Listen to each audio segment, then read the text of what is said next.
and today I am going to show you how to extract iron from your cereal. So let's start.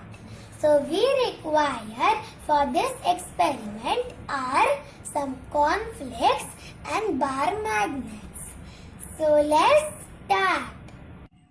I crushed the cornflakes into a coarse powder and now we are going to spread it on white paper. I spread the crushed cornflakes on the white paper. Now we are going to run a bar magnet on it. Look, tiny pieces of irons are coming. These are actually iron pieces.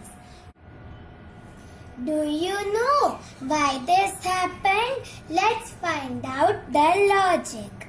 Iron is a mineral that is necessary for our survival in small proportions. It is also magnetic and so gets picked up with the magnet. So this is how to extract iron from your cereal. Thank you for watching this video. Till that time, bye-bye.